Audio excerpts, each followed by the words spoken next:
Ramsuratkumar ki Jai. Bhagwan Yogi Ramsuratkumar Ashram.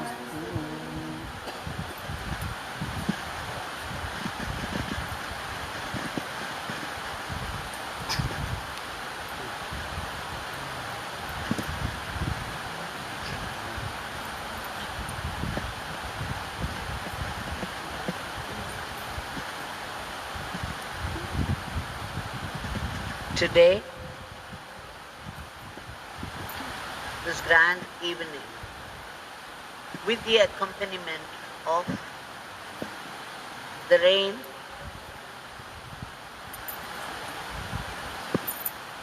we somehow managed to sing in competition with the rain. Pure grace. Every time we get a chance to chant this mantra, this powerful mantra, Yogi Ramsuratkumar, we have to celebrate it with gratitude.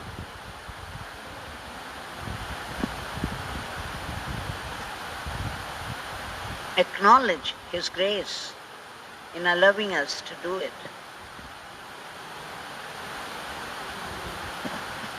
Now, so many days, it's more than 3.5 months now. Every day, we have been singing His name and sharing some of the Leelas. Like I said, some drops from the ocean of Leelas. Leela Samudram, we call it.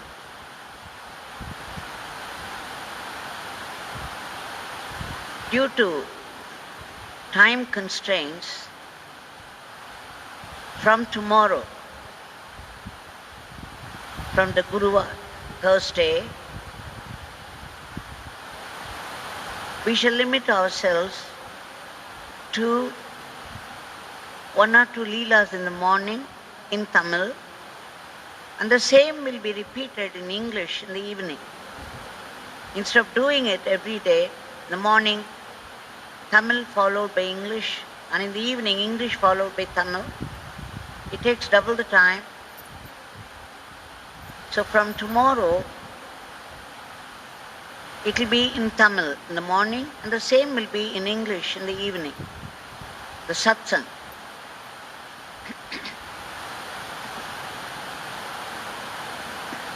Listening to a Satsang, which is generally the stories which depict the glories of the divine life of the Guru, is what we call it a yoga by itself. It's called Shravana Yoga. Listening to it with rapt attention will invoke a huge grace from the divine, from our Guru Bhagavan. But after that, whatever we listen to in the Satsang, we have to bring it to our mind repetitively. Think again and again and again, and go into it deeply. And if there is any revelation there, any teaching lesson, it will definitely come to our mind, and to that extent, it would transform us. So for the sake of the transformation, it's very necessary to bring to your mind again and again some of the Leelas, at least some of the Leelas to the mind. This is called Manana Yoga. Now there have been too many Leelas of late. We have listened to, we have shared. Now instead of adding more and more to it, there are ever so many. It's Kripa Samudram. It's an ocean of Leela. There is no dearth of Leelas at all. But whatever we have listened to, we have to bring to our mind again and again and do this Manana Yoga. So, we shall go a little slow now. from now on, from tomorrow, from Guruvar.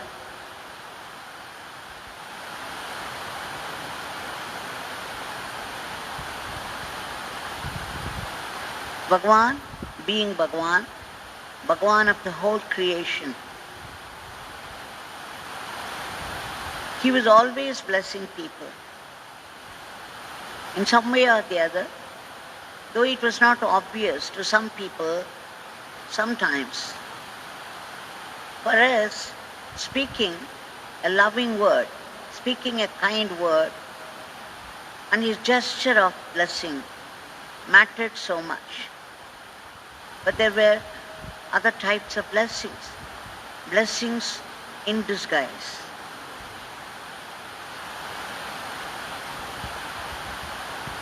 We have to learn. Once, it was about afternoon time, about 12 o'clock or so, Swami was going to leave us all. This man came, he was totally drunk. It was oppressive sun. Sun was hot and brilliant. He was staggering, and he carried a knife. He came and stood before Sannadhi Street House and gave out a challenge, a loud, abusive challenge. His knife was also shining because of the sunshine. We could see the reflection coming in, and he was waving it before and calling out, "Hey Yogi." He addressed him in very abusive terms, which we will not repeat here. What he said was, "If you are a yogi, come on, come and stand before me. Let us see how you manage, how you handle my knife. You have to answer my knife. People are saying you are yogi. Let us see what an yogi you are." He was shouting and flaunting this knife. Naturally, we were all trembling inside because a drunkard could do anything. He won't have strength at all. You just give one slap and he would collapse. But sometimes, without knowing what they are doing, they can do great harm. So we were afraid. We held our breath, and I started to pray. But Bhagwan, who was sitting there, stood up in a jump, and he was going towards the gate. Naturally, we all held our breath, worried for his sake, but Bhagwan was least bothered. He just opened the gate widely, and this man came forward, took a step or two forward. I almost closed my eyes. I didn't want to see, because you cannot do a thing without Bhagwan saying anything. But if we prayed, we knew Bhagwan had promised if we called out his name, even for his own sake, it had to respond. So, Swami just stood there on the threshold, kind of draping himself there, and looked at him, stared. He gave him a stare. Within minutes, within seconds I should say, not even minutes, all that Bhagwan did was stand there and give a stare. We do not know what transpired between Bhagwan and that man, the drunkard with the knife. The next second, we saw him screaming, dropping his knife with a thud, and running away, screaming and screaming as though the very devil was after him. What was more, Bhagavan was looking at him from here, raised his hand and blessed him. He kept on blessing that man until he disappeared out of sight. We do not know what exactly transpired, what the drunkard saw in Bhagavan, because we were all facing his back. Bhagavan had his back towards us.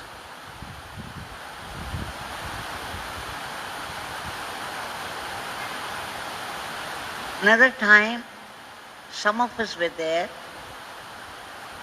I had some reason to complain, grumble in the mind. Of course, none of us had the guts to say anything to his face, but sometimes we had our grievances. Like Bhagavan was not giving me any personal service at all. Sometimes he would deliberately ignore, especially when we most needed his attention. At least we thought so. So I had my grievances and I was grumbling inside. And there were two people, they were college professors. Just minutes before their coming, Bhagavan was talking about a college professor who had spent 2 hours with Bhagavan the previous time he visited, in complete silence. Bhagavan had observed complete silence, but he allowed this professor to sit before him for 2 hours. 2 hours in the company of God himself. But that professor carried a grievance. He wrote back to say that you made me sit with you for 2 hours, 2.5 hours, but you never spoke a word.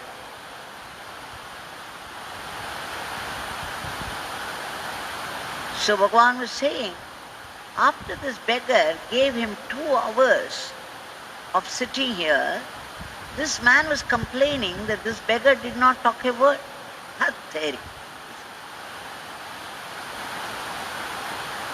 It looked as though he was disgusted. He probably was. Who could understand his feelings or moods? Here I had my own grievances, and that professor had come and he was seated just opposite. Suddenly, a village lady, a vendor, a vegetable vendor, came and stood there with her basket. And she was just peeping inside. Because it was little dark, there wasn't much light. She was looking here, trying to locate, trying to spot Bhagavan.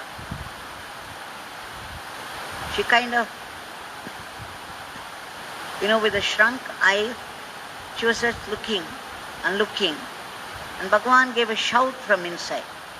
Why are you troubling this beggar again and again? What is the necessity to come and trouble this beggar? Go away.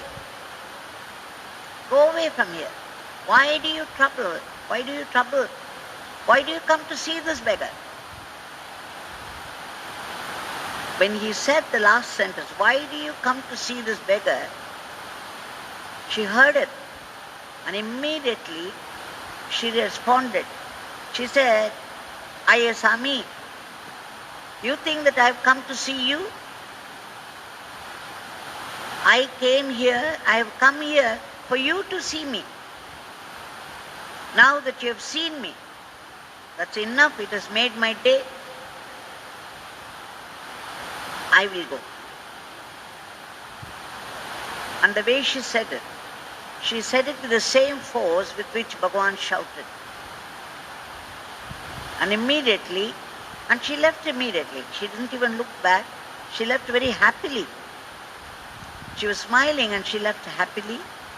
And Bhagavan began to laugh.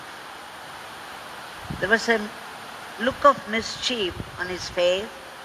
He gave a mischievous smile And then he burst into laughter. He did not say a word. He just gave me a corner glance, and I knew instantly why he was laughing. He put his hand over his mouth and then laughed and laughed. And suddenly it flashed, by his own grace, here he is giving us so much time, we could even interact if we wanted. We had the great fortune of sitting with him, sometimes interacting with him, in spite of which we imagine some lack, and then we complain, we entertain grievances. Whereas this lady, it was hardly a second that she stood there. And she was so happy as soon as Bhagwan shouted at her, because she knew that Bhagwan had seen her. And that was enough for her. In that 1 second of his glance, she got whatever she wanted. She had that kind of mental preparation. She must have been quite evolved. We were all involved, but we were not evolved enough. But she was evolved because she was happy and contented with whatever Bhagwan gave. And that day I learnt a huge lesson. Never to complain, never to grumble. Whatever we deserved, we were already getting. And there was no reason at all to complain. This contentment is what is necessary. This contentment is the highest blessing. But this could come only from high wisdom. So this is what I understood, and I think the professor there opposite, he also understood. Because he immediately folded his hands and looked at Bhagwan apologetically. This is a lesson for all of us, because through this small demonstration, a Leela, we understand in life also we have been equipped with many blessings. We already have many blessings from God. He has equipped us with whatever is necessary for us. And still we pick up something that we want, and then we imagine that it is a need, and then we start complaining, grumbling that it's not getting fulfilled. We forget to see the blessings we already have. This happens in life. Bhagwan is already taking care of us. Blessing is enough. And whenever we call out, there is an immediate divine response. And still, we have a long list of things, and we think of all those things that we have not achieved, we have not got yet, and complain, instead of feeling contented and peaceful with what we have. This is what I learned that day. Never to complain, never to grumble, because we are already getting enough and more. It's just that we don't recognize them for what they are and seek something else which may not be good for us at all. So that Bhagwan, who taught us a very deep lesson that day through a small demonstration, is here, right in front of us.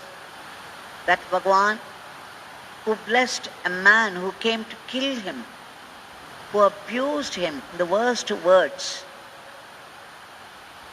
showed his knife with a single stare at him, he had the whole situation under control, and what was more, that man dropped his knife and ran away, screaming. And Bhagwan was blessing him. He got more blessings than any of us there. Now that Bhagwan is here in front of us. Let us appeal to that boundless compassion, that boundless grace, mercy, kindness, and beg soulfully, earnestly, to bestow His grace upon the entire humanity to be free from this, I wouldn't say deadly, the terrible, dreadful virus